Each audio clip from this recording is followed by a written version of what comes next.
This morning, shiur for those here in North America is based upon my book, The Besorah According to COVID-19.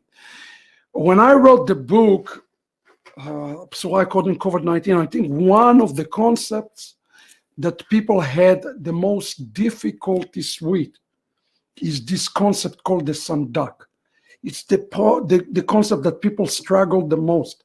So today, what I want to do with you this evening, I want to go through the Sandak. But before I start this, I want to make a very special dedication for the shiur today.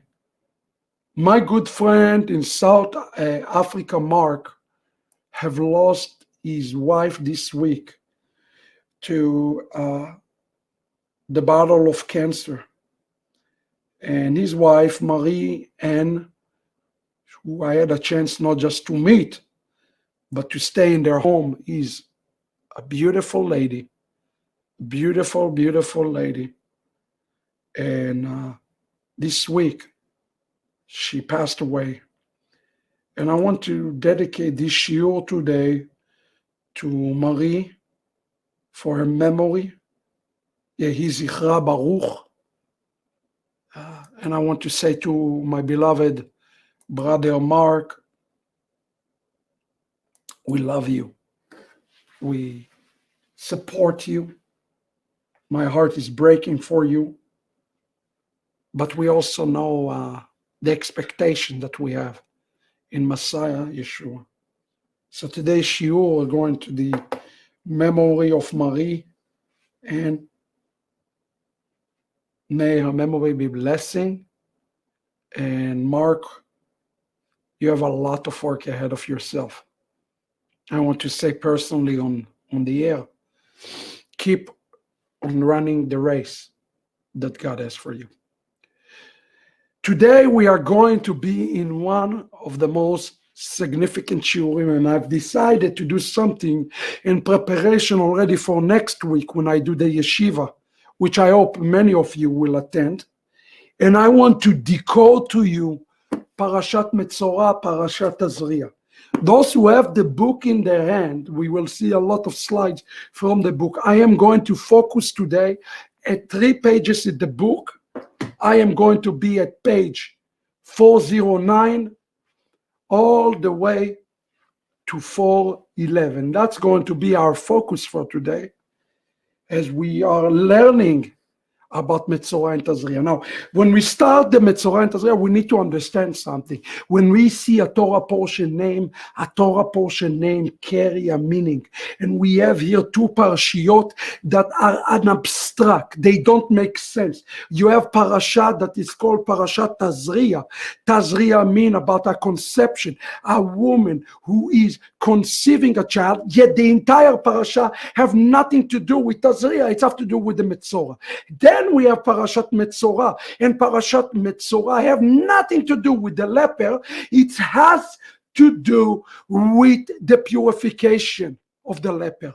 It should be called Parashat Tahara, and yet the first parasha should be called Besorah.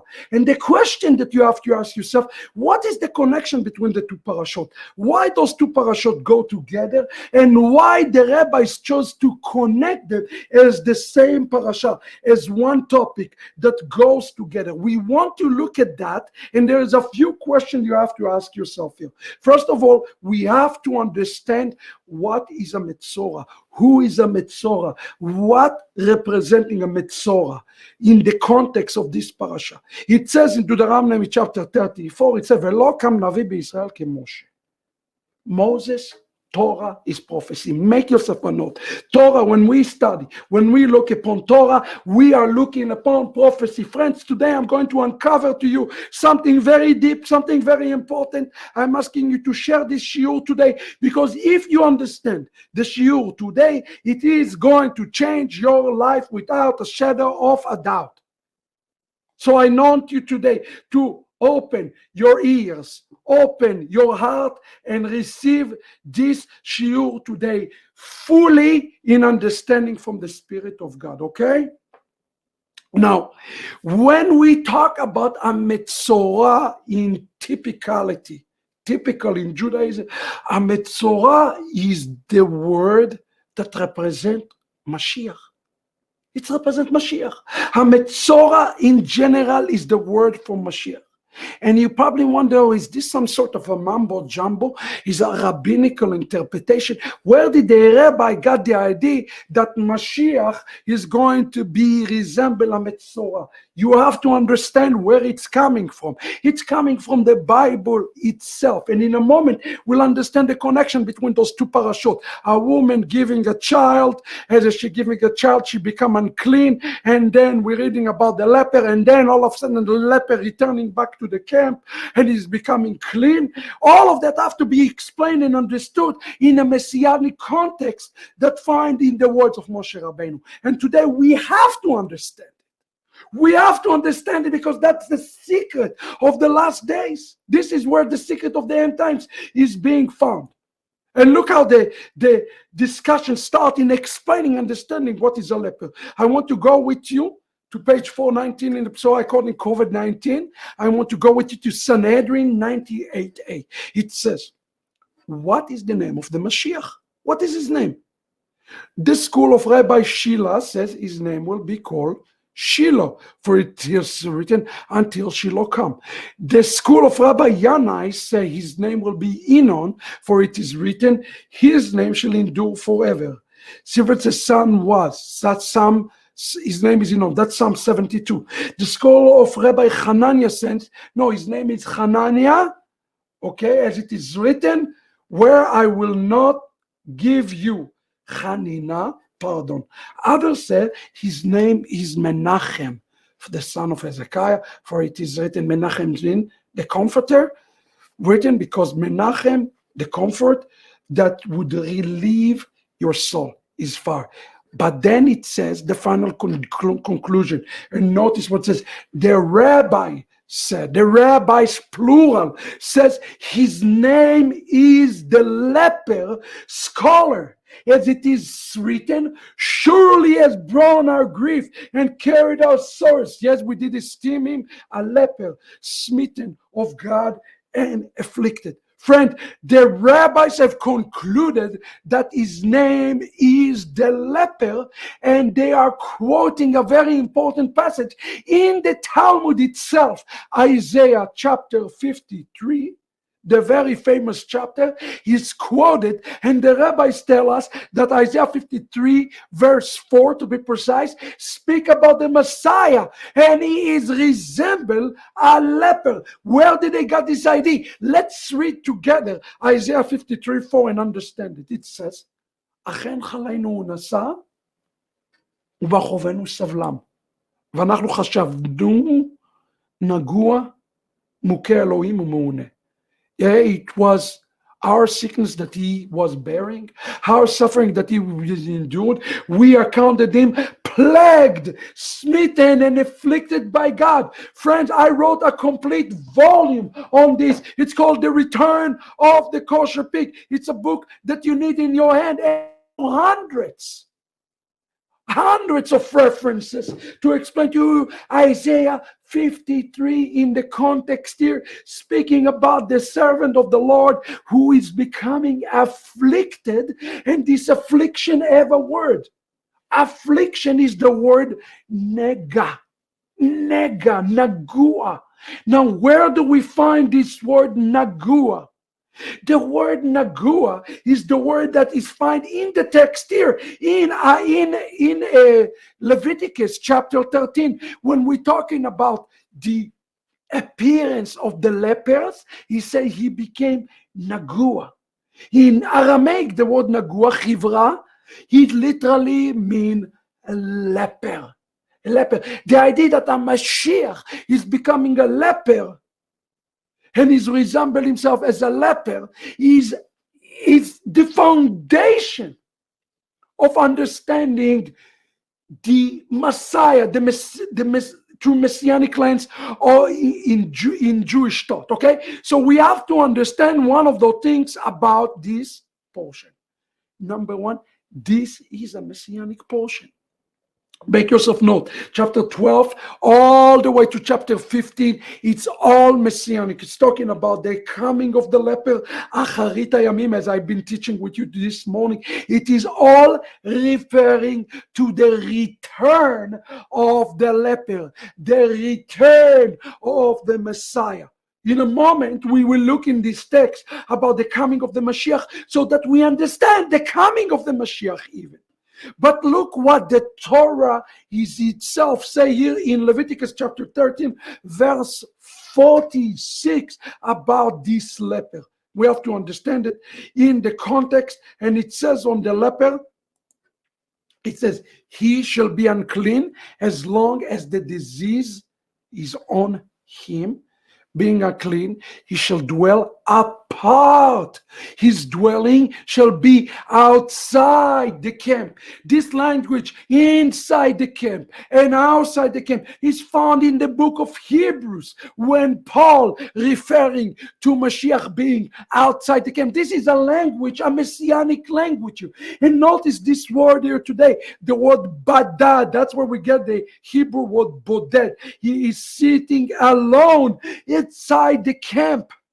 The question, this entire Torah portion come to answer one question. How does the leper, how does a Messiah get inside the camp? What is need to happen, in essence, in order for him to return to inside the camp and not to be a leper anymore? Now you have to understand this in the context of the text. The notion that the Messiah is filthy as a leper is a concept that is hard to grasp, is difficult to grasp. But if you stick with me today, you will understand it perfectly. Let's start at the beginning of the text. I'm going to work backward. We're going first to see how the Geulah going to come to the world. Let's understand how the redemption going to come to the world. It says, Zot tiyeh Torat HaMetzorah. I'm reading from page 408 in the Besorah According COVID-19. Zot tiyeh Torat HaMetzorah b'yom taharato ve'uva el haKohen. This shall be a ritual to the leper at the time he shall be cleansed, when he has been reported to the priest. Friends, this is an important verse, and it is poorly translated by a Jewish publication. I want you to understand something. I pull it from a Jewish publication for a purpose, to show you something important and critical. First of all, it's talking about the Metzorah, the Torah portion called Metzorah, but it's talking about Beyom Taharato, in the day that is to be cleansed. Not the day that he is to be healed, but rather in the day that he is to be cleansed. You have to make a distinction, beloved. But then the day that he's been healed to the day that he has been cleansed, the two are not the same. The healing already took place. He has been healed long before he has returned back to the camp. It's a day of cleansing. And I need to explain to you the difference between the two. In Pesach, you wash your hand twice. One time you do the rachatz at the beginning, and you're just washing your hands. You're not saying a bracha. You're not saying netilat yadayim. You just go and wash out. That represents the externality. The externality. This is just an external. But then when you do the netilat yadayim, you asking God to clean you from the inside out. It's important for us to understand here in the context that when he's talking about the day of his cleanliness, he's not talking about the day of his healing, because the healing already has took place long before this. But there is another step for his wholeness. The day that is going to be brought, the day that is going to be brought before the high priest. We understand who is the high priest here and how he is arriving to the camp. Now look with me in the text here. What is the word that you see on the screen right now? It is the Hebrew word huva. Remember Exodus chapter 12 when we passed Parashat Bo? Bo, look at the suffix of the word huva, bet and aleph. The word bo, the word ba, which means come. The one where to read the text in the day that he come to the priest. But remember what we read already a moment ago. His dwelling shall be outside the camp. Legally, he cannot return to the camp. He cannot return to the camp on his own. And this is important. That's why I wanted to put in your JPS Bible a big X on the word reported. There is not such word in the Bible, the word reported. The word that is used here in the text is the word hu, va. You know what ba mean or va? It's meant to come. But what if we take the Hebrew and we say the word hu, va? If I had the hey and I had the vav before the word va, what does that mean? It means when he was brought into the camp. Not when he brought himself, not when he was reported. The way the verse actually should be read today, when he was being brought to the priest. Not when he was reported to the priest, not when he came to the priest, when he was brought to the priest. And the entire question, the $1 million question that each and every one of us have to ask yourself today, how is he brought to the priest? We have the leper represent the Messiah. We have the priest. How is he being brought inside the camp? That means that there is somebody else here who is part of this equation. And matter of fact, in Exodus Leviticus chapter 13, we read it in another way, almost the same word. And look what it says there. And Vedaber Adonai el Moshe vel Aaron le'emor. God spoke to Moses and to Aaron to say, when a person has a skin on his body swelling, a rash, a discoloration, it's talking about a leper, and it's developing to a skin in the skin of the body, it shall be reported to Aaron the priest, or one of the sons, the priest. No. And look at the Hebrew again. The word is not reported. The word in the yellow on your screen is the word hu, va. The hey and the vav before the verb mean that somebody else have to bring him to the camp. And the question you need to ask yourself, who is the somebody else who is going to take the leper, who is bringing him to the camp? Why is he a leper anyway? What caused him to be the leper? And the question should be in the back of our mind is, how is he returning to the camp? The word taharato in the context here is not mean the day when he was just returning to the camp. It's the day which he announced by the camp as to being cleansed and to be holy. Let's understand who are the players in this picture. First of all, let us identify who is the Kohen, who is the priest that the Torah is talking about. That is very easy. Look what it says in Exodus chapter 19, verse 6, and I'm going very fast today because I have a lot to cover with you. It says, but you shall be to me a mamlechet kohanim and a holy nation. These are the words that you shall speak to the children of Israel. Who is the Kohen? Beloved, the Kohen is none other than Israel. The camp has a name. The camp is called Israel. The Kohen is the Jewish people. Why do you think Yeshua said, you will not see me until he said, Baruch haba b'shem Adonai? Until Israel say, you are welcome in the camp. Until Israel will say, we are ready to receive. He cannot return.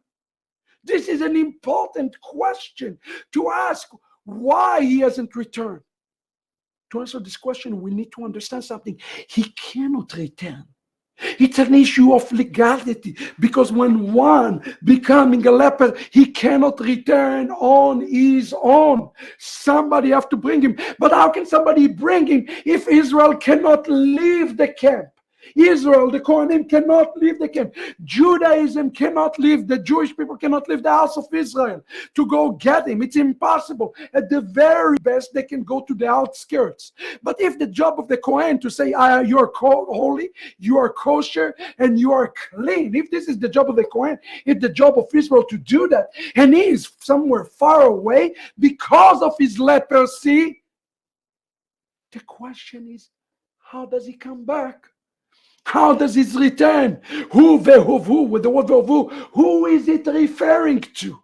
Who is it referring to, beloved?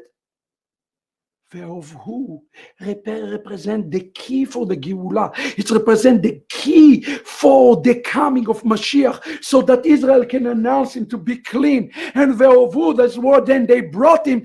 Talk about the Gentiles. This is the job of the nation today. There is a middleman, there is a middle broker here who need to bring him to Israel, to bring him to Zion, because he cannot come on his own power. He cannot come on his own strength, and the Kohen cannot go and get him either. It is an important situation that you have to understand in the last days. There is a third party. The text here used the word ovu because they tell us that there is a third entity that is involving in bringing him to the day of his purity, for the day of revelation, to the day the Kohen says, hey, you're welcome to come back in. And understand something, he has been cleansed for a long time ago. Yeshua went to Sheol for 3 days and 3 nights, and he took upon himself all the leprosy of the world. All the junk of the world has been put upon himself. And when he resurrected, he was no longer a leper. Understand this. He told the woman, he told her, don't touch me. I can't be touched. I'm right now, I'm clean. He is clean inside. But now we have to be clean in a ritualistic way, like you are washing your hand. This is a ritual purity. And the ritual purification of the Mashiach can happen only by Israel. Israel is the only one who can ritually purify the name of the Mashiach. But in order to ritually purify him, he has to be brought to the outskirts of the camp. But he cannot come. He cannot be brought to the outskirts of the camp because he is far away. He is sitting imprisoned at the gates of Rome. This is exactly where we need to go today, to the gates of Rome. We need to shake Christianity today. We need a revival in the Christian church to the point that the gates of Rome will be shaken. We need a revolution. We need a revival in the churches, that every gate that is locked today will be opened up, and he will be carried back to the house of Israel. Beloved, that is what is happening right now in the world. And let me tell you, there are those who want to keep him locked up. We're going to talk about this here in a minute. You need to understand this in a prophetic way. The requirements to those who carry him is 2 things. Number 1, they need to know where to find Yeshua himself. Beloved, how can one find Yeshua himself? He doesn't know about the Jewish roots of the faith. He has separated from Israel completely, but he still belongs back into the camp. If we are looking and we find a Christian Jesus, and then we are bringing him to the camp, what do you think the high priest is going to say? He's going to look and say, no, he is filthy. He is dirty. This is not one of us. And that's what's happening the last 2,000 years. Christianity tried to missionize and missionize and missionize, like those organizations who are putting those amazing videos together, and they look beautiful, and they want to make Jews Christians by mocking Judaism, by mocking the Torah, by mocking the Talmud, by mocking our tradition. Do you think that they are bringing the right Yeshua to the house of Israel? Think again. This is not the way, beloved. This is not the way to go about bringing him. We need to establish and understand the house of Israel. We need to understand what the house of Israel looks like, and who is the one that we're to bring him to in front of us. Israel need to deal with it. Israel need to look face to face to him. So the last 2,000 years, missionaries have brought the wrong groom to the fact that the bride here look at him and said, "Ooh, he smelled bad, he looked bad. I cannot accept him."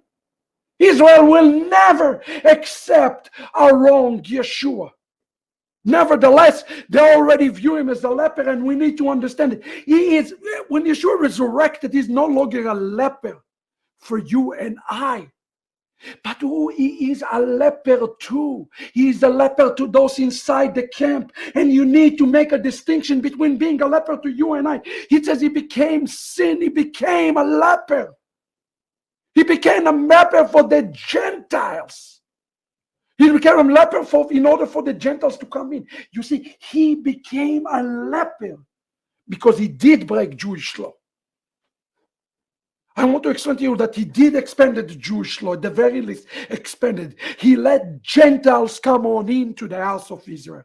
Do you want to know why he became a leper? Because he said to a Gentile, you can't keep Shabbat, you can't mitzvot, you can't keep Torah, you can't come to the Abrahamic, you can't come to the Mosaic, you can't come to the Davidic. Yeah, Jewish law tells us that a Gentile cannot do it unless he do a full conversion. But through Messiah Yeshua, everybody can do it right now. That means that he has become a leper because what he has done for the Gentiles, but who became a leper too to his own Jewish brothers and sisters, to the point they say, get out of here. He is a leper for them, for what he has done for the Gentiles. We need to understand it, of course. What do you think Ephesians chapter 2 verse 12 is about? You are no longer foreigners, but you're becoming a fellow citizens. You were without hope, without a God in the world, but now through the covenants. A Gentile cannot keep covenants. It's illegal by Jewish law. But the second he opened the door to the Gentiles, he became a leper. The problem is the fact that the Gentiles loved so much what he has done that they decide, oh, we love you so much, we're not going to carry you back home. We're going to keep you here with us. This is the sin. This is the crime. This is the transgression of what the Gentiles have done. And I want you to understand this today, that only the Gentiles can return. And think with me for a moment, will you? Friends, I'm telling you something. You need to read this book. You need today to share this broadcast because your life is going to change if you understand what I'm explaining you today. Think with me for a moment. Joseph, the precious Joseph, when he removed the mask, what did he say? How old Avichai? Is my father still alive? Wait a second. Joseph, if your father mattered to you so much, his name is Yaakov, which is Israel, is a picture of Israel, why never you went to look for him? Where have you been all those years, Joseph? Why you never went to look for your dad? What, you had the resources? He knew where Canaan is. Why he never went back? And even worse, Yaakov, whose name is Israel, we read in the Torah. The Torah tells us that he knew where Joseph is. He knew that Joseph is not dead. He knew that Joseph is alive. What? Why didn't you went back to get your son Joseph? You loved him so much. Wait a second. Joseph knew where Israel is. Mashiach knew where Israel is, and he never went back. And Yaakov knew where Joseph is, and he never went. Yaakov knew where Joseph is, and he never went back. You have two parties who are madly in love with one another, and neither one of them going back for each other. Something is really wrong in this story. Something is really messed up in this story. Beloved, it is like the story of the leper. The leper legally cannot go back to the camp, and those inside the camp cannot go back. They cannot go back to the leper. It's an issue of legality. Let me ask you a question. In the story of Joseph and his brother, who carried Joseph back to Yaakov, whose name is Israel? Wasn't it the brothers? Wasn't it the nations? The brothers, according to the Midrash, represent the Goyim, represent the Gentiles. Only when the brothers identified the leper and identify the leprous clothes of Egypt, the leprous clothes of Rome, the leprous clothes of Edom, the leprous clothes of Christianity, and they restore honor to their own brother and carry him back to Israel. Only then he can reconcile with his own brother, with his own father. Excuse me, beloved, this is something he cannot do. And the Midrash asked the question, well, he loved his dad so much, why never went back? They say it was a question of shame. He was ashamed that he lost the tunic of many colors and he could not show himself in the wrong garments. In essence, Joseph became entrapped. Joseph became entrapped in another kingdom of Egypt that he himself could not break out of, just as the leper is become entrapped at the gates of Rome, and somebody there not let him know. Was Joseph loved? Actually, was Joseph loved in Egypt? He was loved. He was revered. He was adored. They loved him in Egypt. Is Jesus loved in Christianity today? Of course he is. Look how many hymns they sing to Jesus. Look how many hymns and prayer book and praise book there is to him. But in this, he still stay locked up until somebody releases him from the bondage that was put upon him. And the bondage was put upon Yeshua, friends, it is for the Gentiles. Just as Joseph said, the things that was put upon me, it was for your benefit.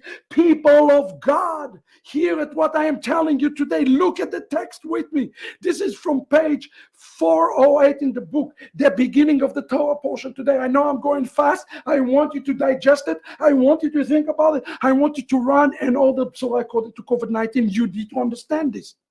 And the Lord spoke to Moses, saying, speaking to the children of Israel, saying, if a woman delivered bear a male child, then shall be unclean for 7 days, and then impurity and sickness shall be unclean. The question that you have to ask yourself in this context, who is this child? Who is this child that is born, that caused the woman to be unclean for 7 days? And then on the 8th day, the very next verse, what is happening? There is a Brit Milah of this child. In a minute, we're going to talk about the Brit Milah of the child, because that's when the women start to counting 30 days toward her purity. Now, notice something about this child. He called here in the text, the word that is used in the text is the word Zachar. The word that is used here to represent this child is the word Zachar. But when we read here, in Exodus chapter 13 about this leper that is coming to Aaron, okay, his name is Adam. Adam. Remember what I told you a little bit ago, that it says this will be the Torah of the leper who will be brought to the Kohen. You need to understand something, that the leper who is become purified to Israel, which is the Mashiach in chapter 14, it is the child who is born in chapter 12. It is this child that is born. In essence, the leper in chapter 14 is the same one as the child that is born here in chapter 12. Now, notice something. When he is born, the very first 7 days of his life, he is called Zachar. But later on, he is calling Adam. Notice he still need to be purified, right? Wait a second, that doesn't make sense. The word Adam, Aleph, Dalet, Mem, Adam, David, Mashiach, he's talking about one who has already been cleansed, one who has already been purified. If he's been cleansed, he has been purified. If he's called man, Adam, it means he's in fullness. How can it be that somebody who is called Adam, somebody who is in fullness, still need to be purified? Because his purification is not inwardly. His purification is outwardly. It's outwardly by the high priest. The high priest need to do something outwardly. He need to redeem him. He need to say, you have been cleansed. It's formality. It's merely formality. Yeshua is not a leper. Yeshua is not a pig. He is the holiest and purest things. Why do you think that the word Mashiach in Gematria equivalent to the number 358, which is the same word to the word Nachash, serpent? Because as soon as the skin of the serpent, the externality is moved, inside there is something holy. Yeshua is holy. He's been purified. He's sitting by the right of the Father. But there is another part here to this story that you see. And this story says that you have to be purified by the community. Why do you think that the text is telling us here? Look at this. That is called Zachar in 7 days. Because when a child is born, for 7 days he has no name. He's born, he's holy, he's pure. Don't tell me a baby is not holy and pure. He is holy and is pure, the child is. But for 7 days, he has no name. He absolutely have no name in the house of Israel. Only on the 8th day, they take the child and they announce the name of the child on the 8th day in what's called Brit Milah, a circumcision. You notice the leper has been clean for 7 days. He has been cleansed for 2,000 years ago. But unless he go through a Brit Milah, until the Messiah himself go through a Brit Milah by the Jewish people, not by God. God already says he's clean. But by the Jewish people, only then the Geulah will come to the world. And don't tell me, oh, you are elevating the Jews. Nonsense. Look at the Torah. Who is the first Mashiach in the text? Is Aaron. How did Aaron become the Mashiach? The people purified Aaron. Not God. The people anointed him. They made in the big day Kodesh. They are the one who anointed him. They are the one who set it apart. This is the job of the people of Israel. So there is a prophetic time. There are 2 births in the life of every Jewish kid. He is physically born. And then on the 8th day is born the second time. They give a tiny little, they put a little wine on the baby tongue. And what do they say before the Brit Milah? They say, Shmo Yiyeh Be'Israel. His name in Israel will be so and so on. And may this child will be the Messiah of Israel. And all the community is saying, Amen. It is a picture of the welcoming of the child who is resembling a leper to the community of Israel. And look what's happened to the mother in this day, on the 8th day. The mother start her process of cleansing.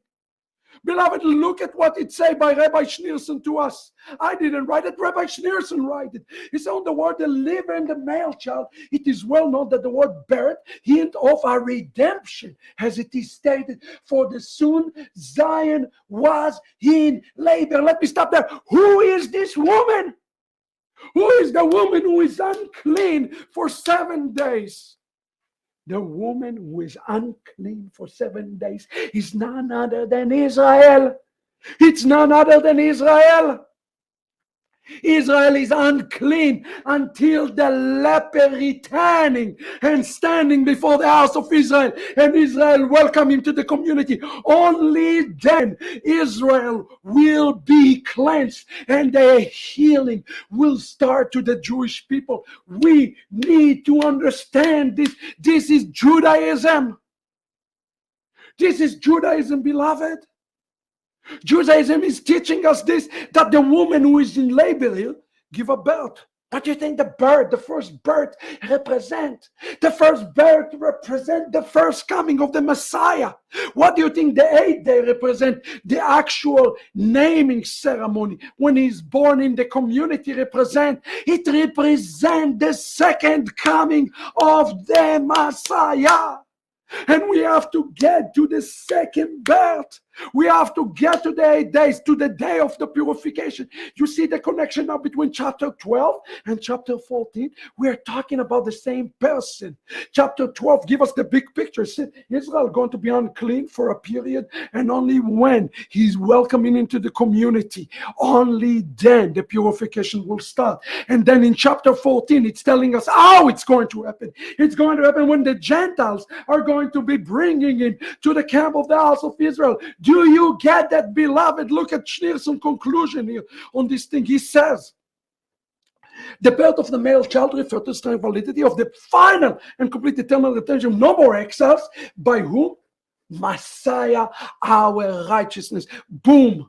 Checkmate. I didn't say it. Rabbi Schneerson said it. This represents the child who is the Mashiach, who is going to cause Israel to be unclean to a period. Why? Because he's not yet. He's outside the camp for these 7 days prophetically. The birthing process is the process of the revelation of the soul of the Mashiach, which is on the higher place. Of course it is. He's divine. The word delivered refers to the work and the preparation of the house of Israel by sowing through our work prophetically today. Friends, we need to prepare for the naming ceremony of Yeshua the Messiah. We need to bring him to the camp. We need to prepare him to the camp. And that is where we have a problem, because in Jewish ceremony, in order to bring him to the Brit Milah, you cannot just take the baby from the mother and bring him. No, there is a middleman. There's a middleman here.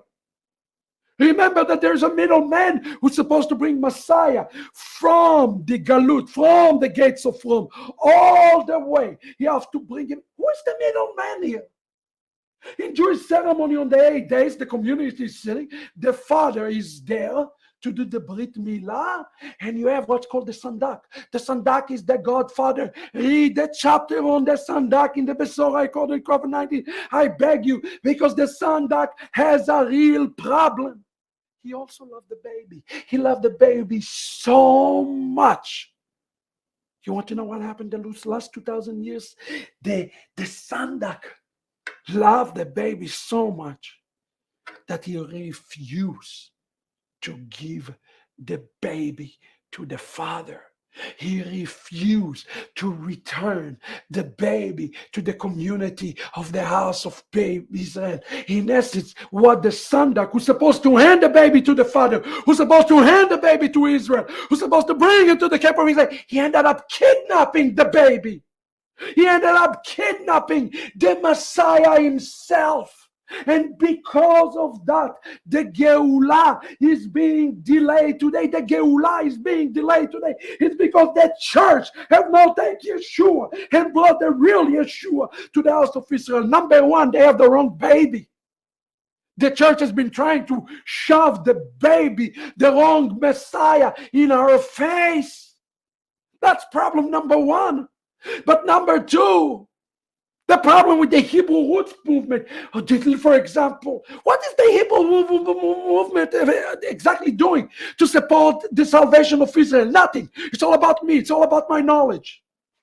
This week we had Yom HaZikaron. In Yom HaZikaron, a day Israel mourn, we have like 50 people show up. Why? Oh, because I'm not gaining knowledge. It's not about me. It's about Israel. Friends, if you make it about yourself, about your knowledge, about your intellect, you will never be the Sandak.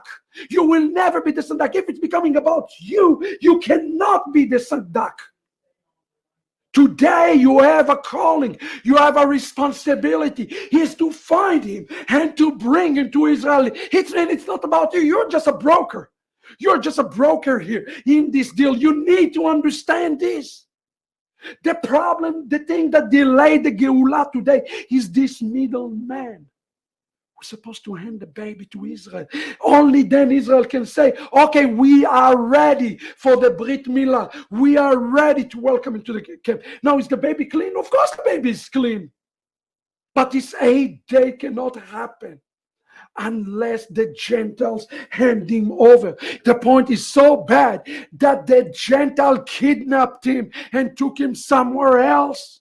Why do you think we see what we see in the scripture? Please let me highlight you this scripture quickly. I have a lot to cover with you and I need to do it fast. Stage number one. The birthing of the coming of the Messiah, representing the first coming, representing what? Representing Israel, the woman becoming unclean for a period of 7 days. We are preparing for the circumcision ceremony, the birthing, the second birthing, when he received his name, has received his name of the Messiah, who has entered into the house of Israel. And that can only happen the second coming, where the child himself is being grafted in. Beloved, it can happen only on the 8th day. It can happen only on the 8th day, when the Gentiles are going to give him away.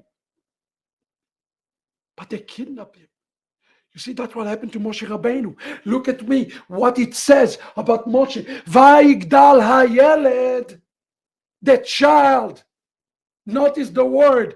A child is born unto us, a son has been given unto us, and his name will be Pele, Yoetz, El, Gibor, Aviat. We called him Isaiah chapter 9, verse 5. He called a child and he called his son. Well, guess what? Moshe Rabbeinu is called the child. Here, look at this world. When the child grew up, he was brought to Pharaoh's daughter, who made him what?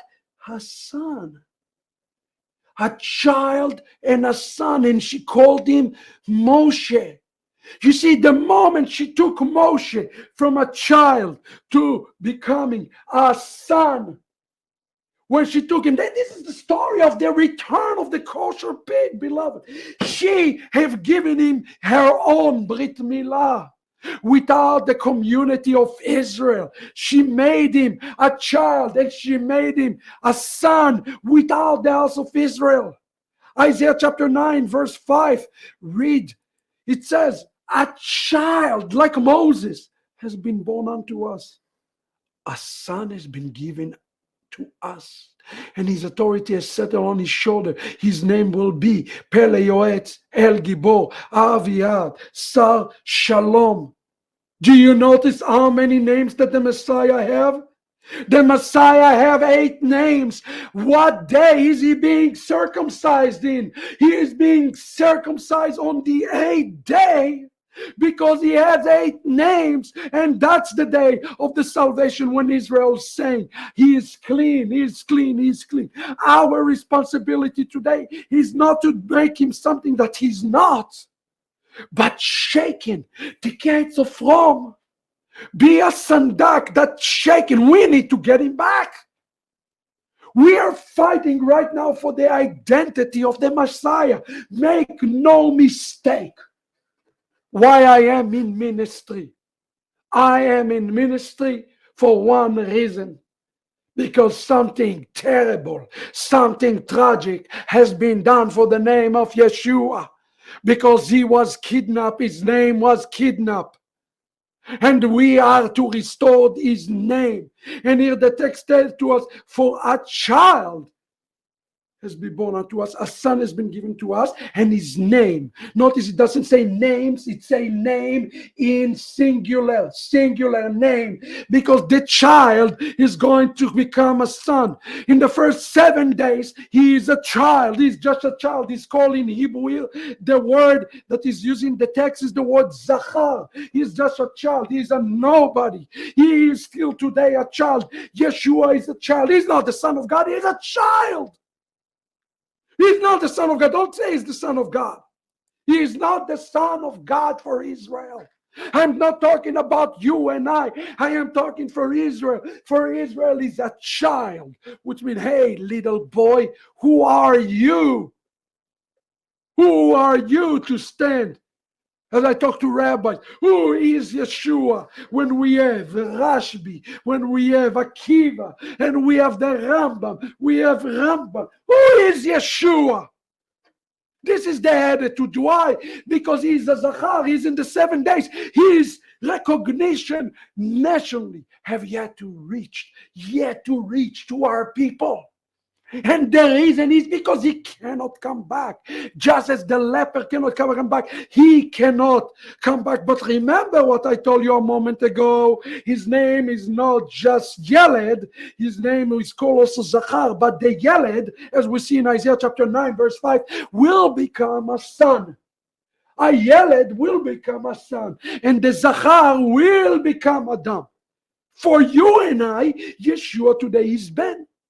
For you and I, Yeshua today is Adam. He's everything. He's the Son of God, and he's also called Adam. And now think of a moment about this word Adam, highly exalted, Mashiach. What do you hear inside the word Adam? Inside the word Adam, talking about his exalted level as Messiah, we hear the word Edom. Do you hear the word Edom? It's the same root. It's found in the word Adam, Edom. Adam is the name. Edom is the name of Esau. Esau, if you flip the letter, is the name of Christianity. Do you want to know how we take this Zachar and we make him Adam again? The way we do it is we share the klipa of Christianity. I am not speaking against Christianity. I am speaking about the shell of Christianity today that he's holding today the Messiah captive.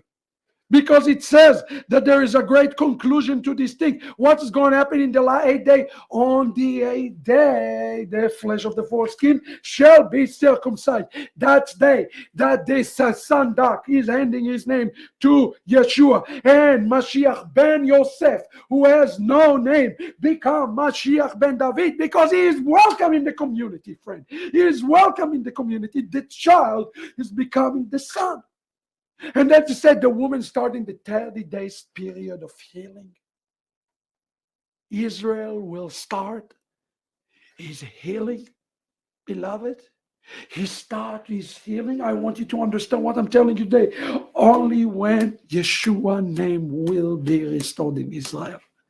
And anybody who is bringing him with the klipa of Christianity cause their harm of refuse. Israel will not receive it. They will not say kasher. They will not say that. He is really Adam, but we made him a Zachar.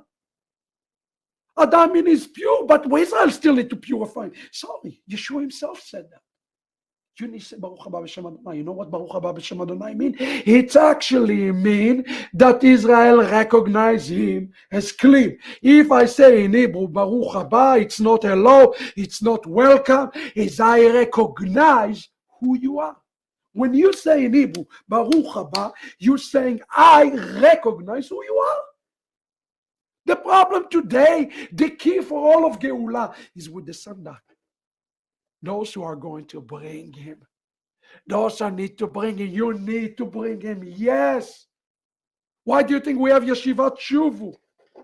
So many of you are not in the yeshiva. Ask why. Why everything is so laissez-faire? Why everything have to be in a spoon? Why can't you take 4 or 5 years of your life? Really, find Yeshua. Take this investment. Find the real Jewish Mashiach. Then bring him to Israel. Yes, you need to do this. It's not easy. When Paul speaks in Hebrews 13, he said to the Gentiles, now let us go outside the camp. This is not easy because Yeshua given you a way inside the camp. He's given you the key to the camp. But now you have to leave the camp. The reason you are inside the camp is because he is outside, because he took upon himself your leprosy to the goyim. That's a shocker. How much more we need to go now and find the real Messiah? God help us. God help us, beloved. Look at what it says in the book of Ecclesiastes. To explain to you the sad reality, Ecclesiastes 4:14 says, for the former can emerge from a dungeon to become king, while the latter, even if born to kingship, can become a pupil. He became a dungeon. The word here in dungeon is the word prison. Who is it talking about? Born in prison. Friends, Yeshua himself is the ultimate prisoner who cannot return today until the Sandak will finally hand him over to the Jewish people. Beloved, God is calling you today as Gentiles according to the flesh, to be part of the baby naming ceremony, the Brit Milah of Yeshua HaMashiach. And here it says, in all this amazing, he's in a kingdom, and in the kingdom is a prison. What is that supposed to mean? It means that he's in the kingdom, but he's in the kingdom of Rome. He's in the kingdom of Edom. Of course he is. He's a child. He's a son. He's a son for Edom. Just was like he was a son. Moshe Rabbeinu was a son for Egypt. He was a son for Egypt. He was revealed. There is no question in my mind today that Christians adore Jesus. They adore him to the point that they refuse to let him go and to be who he needs to be. Let him go.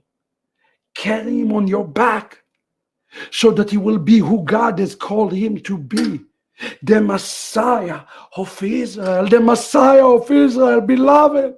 Look at what it says. Look at what Shlomo HaMelech is telling us here in the very next verse. However, I reflect about all the living who walk under the sun with the youthful successor. The word here in Sid, the successor in Hebrew, the second child who will come upon his place. Who will hold on his place? Who is he talking about, the second child? Beloved, the second child is the second appearance of Mashiach. Ben David, the second appearance. Friends, God is calling you today by name to prepare him, to groom him, to put upon him the garment of the camp. Because the camp need him. Israel need Yeshua today. Israel does not need Pfizer. Israel does not need Moderna. Israel does not need F-16. Israel need Yeshua. Israel need Yeshua more than anything else. But we're holding him back. And today God is telling you, start the journey, find him, and carry him. How can you carry him to Israel if you don't understand Judaism? Where are you going to take him to? You have to understand Judaism. That's why we teach you Judaism. Yes, I do, and I'm not afraid of that. So you know where to take him. What on earth? And as you are approaching the camp, you do have a good news to give Zion. Now everything becomes clear. Look at what it says in Yeshayahu. Manavu al harim raglei mevaser. How beautiful on the mountain are the feet of the one who bring good news, who announce shalom, who bring good news of happiness, who bring Yeshua, who bring Zion and say, your God reigns. What is the good news to bring to Zion? When you come and bring Yeshua, when you bring Yeshua, the real Yeshua, you bring the good news. You say, hey, he's not a leper. Friends, Israel, check it out. He's without blemish.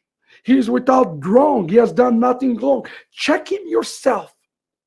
Well, what do you think Israel is going to say? They're going to look at you and say, who are you? And if they see in you the image and the identity of Yeshua, they will be inclined to look upon him. They will not even look upon him if you do not represent the one that you are carrying.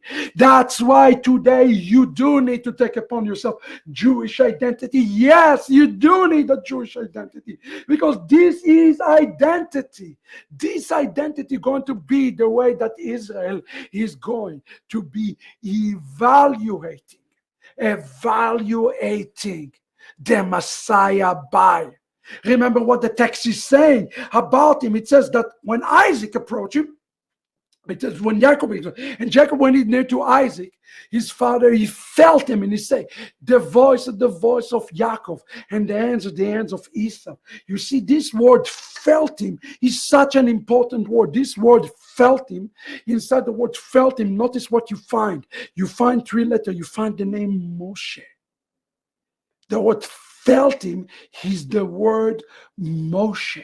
When you are approaching the camp, beloved, listen to me. When you are approaching the camp, Israel, the Kohanim, going to feel you. They're going to say, who are you? They bring us good news about the leper. They're going to feel you. What does the word feel mean? Emsheheu, Moshe. If you feel like Moshe, If you live your life according to Torah, if you live your life according to mitzvot, if you are Sandak who are handing the baby and look like the Jew, who act like the Jew, you are part of the house of Israel, they will listen to you and they will say, okay. Now let me see the leper. At this point, it's become a mere formality. Israel will look at him and they will receive him. You see, it is your action today. It is your calling today to become the Sandak. Do you want him to remain son of Roma? Go right ahead. But in order for him to become the son of Israel, you need to carry him. You need to deliver his name. Because I cannot do what you do. You need to understand, everybody say, Rabbi Shapira, you're so amazing. I want to explain to you, I cannot do what you do because I am Jewish. And even as a Messianic Jew, I'm still Jewish. Partially, I am inside the camp. But my role also as a Messianic Jew is to walk outside the camp with you and to guide you, to show you Mashiach. That's the job of the Jewish people. But you know who's the one who's carrying him? It's the Gentiles. It's the brothers of Yosef. You, the brethren, who are going to be carrying him, so that Israel, we can look upon him and say, Kasher. That is the Sandak. Today we're in the 7th day. We need to get to the 8 days. And in order to do this, beloved, listen to me. You hold the key. Each out of you, somebody write in the chat, honor. No, it's not an honor. It's a burden. It's a weight. It's a responsibility. And I pray for each one of you today that you feel the weight of carrying the cleansed leper. As you carry him, you love him, and you hold tightly to him. But there will be one day that you have to let go, have to let him return. You know what's happening in the end of the story? When he returned back and he became a king, because you fulfilled the word of Isaiah 52, the bearer of the good news, he's going to turn back around. He's going to take his hand and he's going to say to every nation, every tribe, every tongue, this is what Yeshua is going to do as he crowned in the crown of Israel by the natural blades, by the Kohanim. Here's what he's going to do. He's going to turn to all of you and he's going to do this. Come on in. Come on in. Come on in. And that is going to be the day that each and every carrier of Messiah become a natural citizen of the house of Israel. This is what your future as Gentiles, according to the flesh, should look like. And all those foolish, stupid, ignorant Hebrew roots teachers who speak about equality and equality on equality. There is no equality in the house of Israel. Each person have a role. Why do you think you're here on Shabbat morning, listening to this midrash, going to a shacharit? Why do you think? For any other reason than going outside the camp and bringing the Messiah, who is the leper, outwardly to Israel? Do you think any other reason? Shame on those who return to the house of Israel with a conversion without nothing. Your conversion means nothing. Shame are those who take the baby and kidnap him and keep him in the churches. Shame on you. Yeshua, he's Jewish and he's belong back in the camp. Now let us rise up to Jew and Gentile alike. Let us go outside the camp and let us bury and carry the shame of Messiah, who become leper, to bring every human being on the face of mankind into the house of Israel. This is your call. You are called for this in these days. I pray that as you read this chapter in my book about the Sandak, now you understand why I am so passionate about this book. This is not theology. This is not from my head. This is from the heart of God. I pray today that the rest of your life, the rest of your days, you will go with the passion to have the image of Messiah.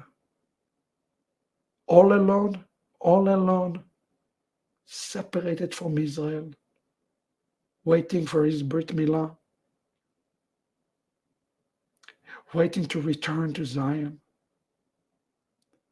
This day will come when the fullness of the Gentiles will carrying him and ushering him to the house of Israel.